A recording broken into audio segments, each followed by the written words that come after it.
بسم اللہ الرحمن الرحیم۔ 9واں باب، قوم نوح اور دین بدلنے والے۔ استاد فرحان احمد اور جمشید کی یاد نے میرے اندر ایک گہری خاموشی پیدا کر دی تھی۔ صالح کو اس کا اچھی طرح سے اندازہ تھا۔ اس نے میری توجہ ایک دوسری طرف بٹانے کے لیے کہا، تم بھی بھول گئے ہو کہ ہم اصل میں رسول اللہ صلی اللہ علیہ وسلم سے ملنے نکلے تھے۔ تم بیچ میں بیٹھ گئے۔ اب وہ خود تمہیں یاد کر رہے ہیں۔ کیا ابو ابھی تک رسول صلی اللہ علیہ وسلم سے نہیں ملے؟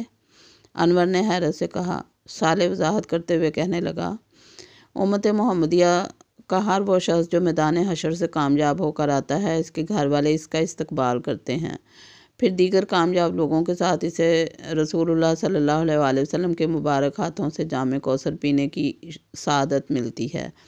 اس کے بعد وہ لوگ خوشی خوشی بقول تمہارے والد کے اس جھیل کے کنارے کسی جگہ آ بیٹھے ہیں، مگر تمہارے والد کو میدان حشر گھومنے کا شوق تھا، اس لیے حضور صلی اللہ علیہ وسلم سے ملاقات سے قبل ہی انہیں ان کی درخواست پر دوبارہ میدان حشر میں بھیج دیا گیا، لیکن اب حضور صلی اللہ علیہ وسلم نے انہیں خود ہی طلب کر لیا ہے۔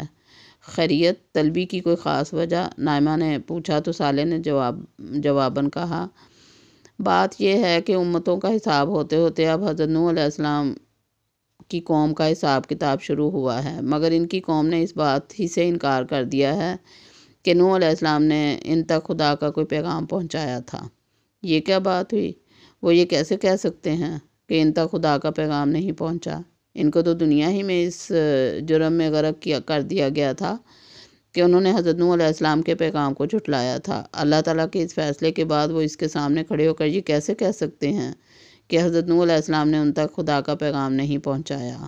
عارفہ نے حیرانی سے سوال کیا۔ لیلا نے اس کی بات پر مزید اضافہ کیا، اور اگر وہ جھوٹ بولنے کے لیے ڈٹائی پر اتر ہی آئے ہیں تو قرآن مجید میں یہ بیان ہوا تھا کہ ایسے لوگوں کے منہ بند کر کے ان کے ہاتھ پاؤں سے گواہی لی جائے گی، تو اب وہ یہ بات کیسے کہہ رہے ہیں؟ صالح نے انہیں سمجھاتے ہوئے وضاحت کی، یہ بات کہنے والے لوگ حضرت نوح علیہ السلام کی وہ قوم نہیں ہیں جن پر عذاب آیا تھا۔ یہ لوگ دراصل حضرت نوح علیہ السلام پر ایمان لانے والوں کی اولاد میں سے ہیں، جنہوں نے قوم نوح کے غرق ہونے کے بعد دنیا کو آباد کیا تھا، مگر ان کی ایک بڑی تعداد وہ تھی جن میں حضرت نوح علیہ السلام کے بعد براہ راست کوئی پیغمبر نہیں آیا۔ یہ لوگ توحید و آخرت کی اسی رہنمائی پر گزارا کرتے رہے جو دراصل حضرت نوح علیہ السلام کی تھی، چاہے ایک طویل وقت گزرنے کی بنا پر وہ اس کو اس حیثیت میں نہ جانتے ہوں، اور چاہے انہوں نے اس کی شکل کتنی ہی بگاڑ دی ہو، اس لیے وہ حضرت نوح علیہ السلام کی رہنمائی کے منکر ہو گئے ہیں۔ میں نے گفتگو میں مداخلت کرتے ہوئے صالح کی بات کو مزید واضح کیا، دیکھو بات یہ ہے کہ انسانیت کا بیشتر حصہ حضرت نوح علیہ السلام ہی کی اولاد میں سے ہے۔ ان میں سے بہت سے گروہ، خاص کر سامی نسل کے لوگ جو دنیا کے مرکز یعنی مڈل ایسٹ اور اس کے اطراف میں آباد رہے، وہ ہیں جن میں نبوت اور رسالت کا مستقل سلسلہ قائم رہا، مگر بہت سے گروہوں میں حضرت نوح علیہ السلام کے بعد کوئی پیغمبر نہیں آیا۔ خاص کر حضرت ابراہیم علیہ السلام کے بعد تو صورتحال یہ ہو گئی تھی کہ ان کی نسل سے باہر کوئی پیغمبر آیا ہی نہیں۔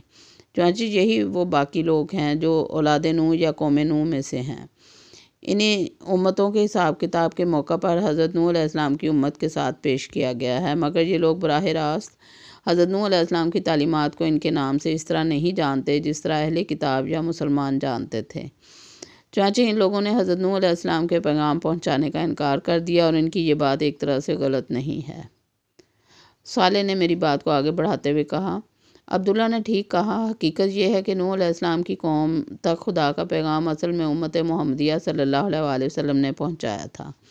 اس لیے رسول اللہ صلی اللہ علیہ وسلم کی امت کے تمام اولین اور آخرین شہداء کو بلایا جا رہا ہے، جنہوں نے پچھلی دنیا میں ان لوگوں پر حق کی گواہی دی تھی۔ آج یہ شہداء بتائیں گے کہ انہوں نے کسی نہ کسی طرح ان لوگوں تک توحید کا پیغام پہنچا دیا تھا جو حضرت نوح علیہ السلام کی وراثت تھا اور جو بعد کے ادوار میں ضائع ہو گیا تھا، مگر آخری رسول کی بعثت کے بعد تا قیامت اس پیغام کو محفوظ کر دیا گیا، اور امت مسلمہ نے توحید کی یہ امانت اولاد نوح تک پہنچا دی تھی۔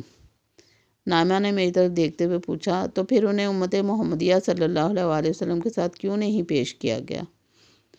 وہ اسلام قبول کر لیتے تو ایسا ہی ہوتا، مگر انہوں نے اسلام قبول نہیں کیا اور اپنے تحریف شدہ آبائی مذہب پر قائم رہے۔ آج ہر امت چونکہ اپنے رسول کے ساتھ پیش کی جا رہی ہے، تو ایسے سارے لوگ قوم نوح کے طور پر پیش کیے گئے ہیں، کیونکہ ان کے آباء و اجداد حضرت نوح علیہ السلام پر ایمان لائے تھے۔ میں نے جواب دیا اور پھر خلاصہ بحث کے طور پر کہا،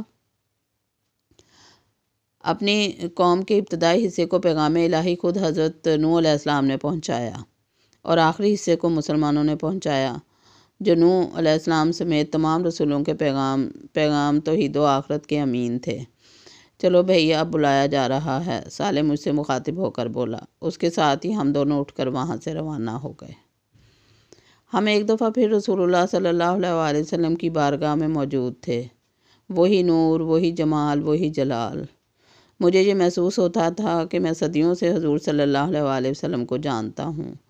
مجھے محسوس ہو رہا تھا جیسے آپ صلی اللہ علیہ وآلہ وسلم کی محبت میرے دل میں بڑھتی جا رہی ہے۔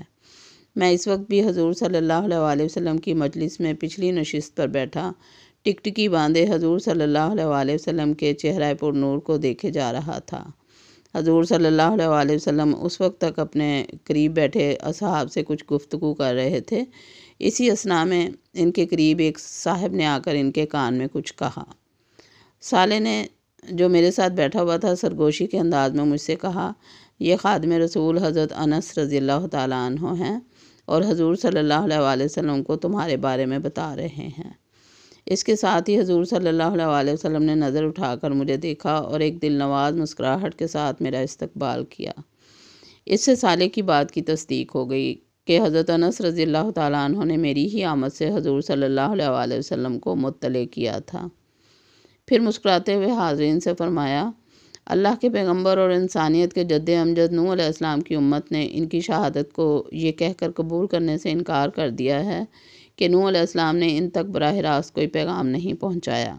حقیقت یہ ہے کہ یہ پیغام میری امت نے قوم نوح تک پہنچا دیا تھا۔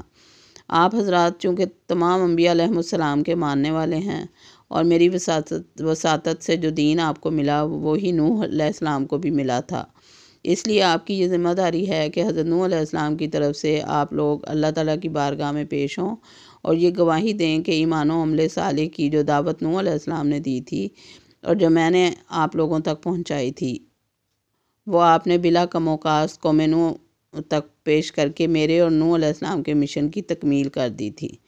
یہ کہتے ہوئے حضور صلی اللہ علیہ وآلہ وسلم نے اپنے برابر بیٹھے ہوئے حضرت ابوبکر رضی اللہ تعالیٰ عنہ سے کہا، ابوبکر کھڑے ہو جاؤ۔ یہ سنتے ہی ابوبکر رضی اللہ تعالیٰ عنہ کھڑے ہو گئے۔ پھر آپ صلی اللہ علیہ وآلہ وسلم نے حاضرین سے مخاطب ہو کر کہا، یہ میرے رفیق ابوبکر ہیں۔ ان کے علاوہ میرے زمانے سے لے کر قیامت تک کے تمام زمانوں کے میرے نمائندہ امتی یہاں موجود ہیں۔ آپ لوگ ابوبکر رضی اللہ تعالیٰ عنہ کی قیادت میں اللہ تعالیٰ کی بارگاہ میں پیش ہوں گے اور اس حق کی گواہی دیں گے جو آپ کے پاس ہے۔ یہ کہتے ہوئے حضور صلی اللہ علیہ وآلہ وسلم کھڑے ہو گئے اور اس کے ساتھ ہی سارے حاضرین بھی کھڑے ہو گئے۔ ابوبکر رضی اللہ تعالیٰ عنہ نے رسول اللہ صلی اللہ علیہ وآلہ وسلم کے ہاتھوں کا بوسہ لیا اور آگے بڑھ گئے۔ ان کے بعد تمام حاضرین نے ایک ایک کر کے نبی کریم صلی اللہ علیہ وآلہ وسلم کے ہاتھوں کا بوسہ لیا۔ میرا نمبر سب سے آخر میں تھا، میں نے بھی یہ شرف حاصل کیا اور اس کے بعد ہم سب سیدنا ابوبکر رضی اللہ تعالیٰ عنہ کی قیادت میں میدان حشر کی طرف روانہ ہو گئے۔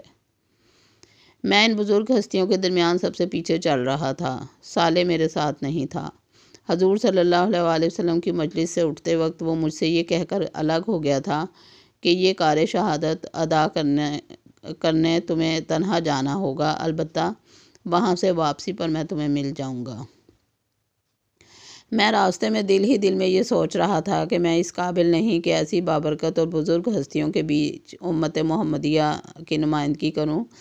مجھ پر یہ احساس اتنا غالب ہونے لگا کہ میں نے یہ سوچا کہ میں خاموشی سے اس مجمع سے نکل جاتا ہوں، کسی کو کیا پتہ چلے گا، اللہ تعالیٰ میرے زمانے کے کسی اور شخص کو بلوا لیں گے۔ اس خیال سے میں آہستہ آہستہ پیچھے ہونے لگا، یہاں تک کہ میرے اور ان لوگوں کے بیچ میں کافی فاصلہ ہو گیا۔ میں نے موقع غنیمت جانا اور واپس حوض کوثر کی سمت جانے کے لیے مڑا ہی تھا کہ پیچھے سے یکایک آواز آئی، عبداللہ یہ کیا کر رہے ہو؟ میں گھبرا کر پلٹا تو پیچھے سیدنا ابوبکر رضی اللہ تعالیٰ عنہ کھڑے تھے۔ میں کچھ شرمندہ سا ہو گیا، میری حالت ایسی ہو گئی جیسے میں چوری کرتے ہوئے پکڑا گیا ہوں۔ میں نے پہلے سوچا کہ کوئی بہانہ بنا دوں، مگر خیال آیا کہ یہ دنیا نہیں، محشر ہے۔ اللہ تعالیٰ اسی وقت اصل بات کھول دیں گے، لہٰذا میں نے صحیح بات بتانے ہی میں عافیت سمجھی۔ ساتھ میں ان سے یہ درخواست بھی کی کہ میری جگہ کسی اور کو لے جایا جائے۔ ابو بکر رضی اللہ تعالیٰ عنہ میری بات سن کر ہنسنے لگے اور بولے، شہادت کے لیے لوگوں کا انتخاب اللہ تعالیٰ نے کیا ہے۔ اسی نے ایک فرشتے کے ذریعے مجھے یہ بتا دیا تھا کہ عبداللہ کس وجہ سے واپس جا رہا ہے۔ انہوں نے آہستگی سے میرا ہاتھ تھام لیا اور آگے کی طرف چلنے لگے۔ راستے میں وہ مجھے سمجھانے لگے، دیکھو عبداللہ، اس مجمع میں ہر شخص کا انتخاب اللہ تعالیٰ نے کیا ہے۔ جانتے ہو کہ اس کے نزدیک انتخاب کا معیار کیا ہے؟ میں خاموشی سے ان کی شکل دیکھنے لگا۔ انہوں نے اپنے سوال کا خود ہی جواب دیا۔ تعصبات، جذبات اور خواہشات سے بلند ہو کر جس شخص نے حق کو اپنا مسئلہ بنا لیا اور توحید و آخرت کو اپنی زندگی کا مشن بنا لیا، وہی اللہ کے نزدیک اس شہادت کے کام کے سب سے زیادہ حقدار ہیں۔ دیکھو، تمہارے زمانے کے مذہبی لوگ خواہشات سے تو شاید بلند ہو گئے تھے، مگر ان کی اکثریت تعصبات اور جذبات سے بلند نہیں ہو سکی۔